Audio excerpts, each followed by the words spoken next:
నమస్కారం అండి. నేను మీ Shravani. Welcome back to Shravani's kitchen. ఈరోజు మన కిచెన్‌లో మజ్జిగ చారును చూపించబోతున్నానండి. దీన్ని తాలింపు మజ్జిగని, పోపు మజ్జిగని కూడా అంటుంటారు. పొట్టకి హాయిగా, అన్నంలోకి కమ్మటి రుచిగా చాలా చాలా బావుంటుంది. అలాగే ఈ మజ్జిగ చారును ఒక్కొక్కరు ఒక్కోలా చేస్తుంటారు. మరి మా ఇంట్లో భలే ఇష్టపడేలా, వేళ్ళు జుర్రుకుంటూ తినేలా నేనెలా చేస్తానో ఓసారి చూసేయండి మరి. మీరు కూడా మంచి రుచిగా మజ్జిగ చారు చేయాలంటే ఓసారి నా పద్ధతిలో కూడా ట్రై చేసి ఎంజాయ్ చేయండి. ముందుగా మజ్జిగ చారు చేయడానికి ఇక్కడ నేను అర లీటర్ వరకు పెరుగుని తీసుకుంటున్నాను. కప్పు కొలతతో చెప్పాలంటే ఇలా మెజరింగ్ కప్‌తో ఒక 2 కప్పుల వరకు పెరుగుని తీసుకోండి. అలాగే ఈ తాలింపు మజ్జిగ కోసం కాస్త పుల్లటి పెరుగైతే ఈ తాలింపు మజ్జిగ రుచి ఇంకా బావుంటుంది. ఒకవేళ మీరు వాడేది ఫ్రెష్ పెరుగైతే ఏం చేయాలో వీడియో చివరిలో చెప్తాను. సో, ఇలా తీసుకున్న 2 కప్పుల పెరుగును ముందుగా బాగా చిలికి తీసుకుందాం. స్పూన్‌తో గానీ, లేదా ఇలా బీటర్‌తో గానీ, లేదా మజ్జిగ కవ్వంతో గానీ, లేదా పప్పు గుత్తితో గానీ పెరుగుని బాగా మెదపండి. మనకు పెరుగులో ఎక్కడ కూడా పెరుగు ముద్దలు కనబడకుండా స్మూత్‌గా రావాలి. చూడండి, మనకు పెరుగుని బాగా బీట్ చేశాక పెరుగనేది ఇలా స్మూత్‌గా రావాలి. ఇప్పుడు ఇందులోకి మనం తీసుకున్న 2 కప్పుల పెరుగుకు 1:30 నుండి 2 కప్పుల వరకు నీళ్ళని తీసుకోండి. మజ్జిగ పులుసు కొంచెం చిక్కగా ఇష్టపడేవారైతే 1:30 కప్పు వరకే తీసుకోండి. అది కొంచెం మీడియంగా ఉండాలనుకుంటే 2 కప్పుల వరకు నీళ్ళని తీసుకొని బాగా కలపండి. ఇక్కడ నేనైతే మరీ పలుచగా కాకుండా, మరీ చిక్కగా కాకుండా 1:35 కప్పు వరకు నీళ్ళని తీసుకున్నాను. చూడండి, మనకు మజ్జిగ పులుసు అనేది ఈ మాదిరిగా ఉంటే అన్నంలో వేసుకుని తినేటప్పుడు చాలా బాగా అనిపిస్తుంది.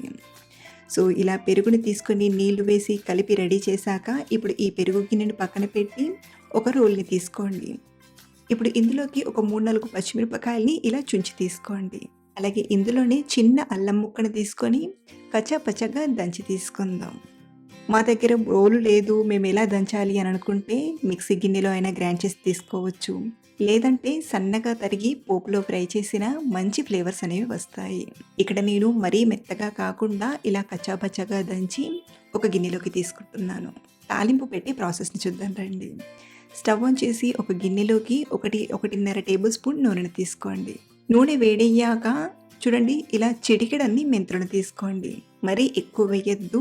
మన ఫింగర్‌కి ఎన్నైతే మెంతులు వస్తాయో అన్ని తీసుకోండి. ఇందులోకి అర టీ స్పూన్ చొప్పున శనగపప్పు, మినపప్పు, జీలకర్ర, ఆవాలను తీసుకోండి.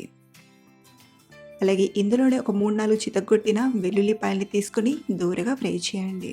ఇలా కొంచెం ఫ్రై చేశాక ఇందులోకి ఒక 2, 3 ఎండుమిరపకాయల్ని, అలాగే మనం దంచిన పచ్చిమిర్చి, అల్లం పేస్ట్‌ని తీసుకొని ఒకసారి కలిపి ఉల్లిపాయల్ని తీసుకోండి.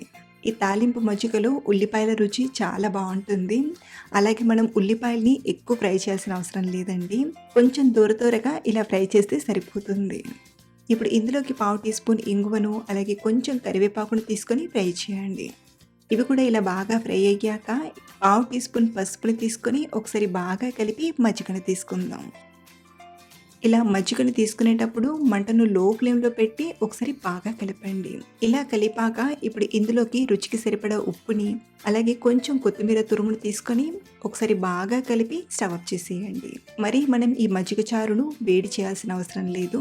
జస్ట్ మనకు ఈ ప్రాసెస్ అయిపోయేంత వరకు లో ఫ్లేమ్‌లో పెడితే సరిపోతుంది.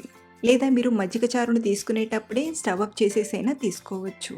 అలాగే నేను వీడియో చివరిలో ఒక విషయం చెప్తానన్నాను కదా! మీరు ఫ్రెష్ పెరుగుతో మజ్జిగ చారు చేస్తున్నట్లయితే ఇలా మజ్జిగ కంప్లీట్‌గా తయారై పక్కకు తీసుకున్నాక ఇందులోకి ఒక 2, 3 టీ స్పూన్ల నిమ్మరసాన్ని తీసుకొని కలిపామంటే మంచి రుచిగా పోపు మజ్జిగ తయారవుతుంది. ఈరోజు చెప్పుకున్న ఈ తాలింపు మజ్జిగ రెసిపీ మీకు నచ్చితే ఈ వీడియోని లైక్ చేసి మీ ఫ్రెండ్స్ అండ్ ఫ్యామిలీకి షేర్ చేయండి. అలాగే మరిన్ని రుచుల కోసం మన ఛానల్‌ని సబ్స్క్రైబ్ చేసుకొని పక్కనే ఉన్న బెల్ ఐకాన్‌ని యాక్టివేట్ చేయండి. Thank you for watching.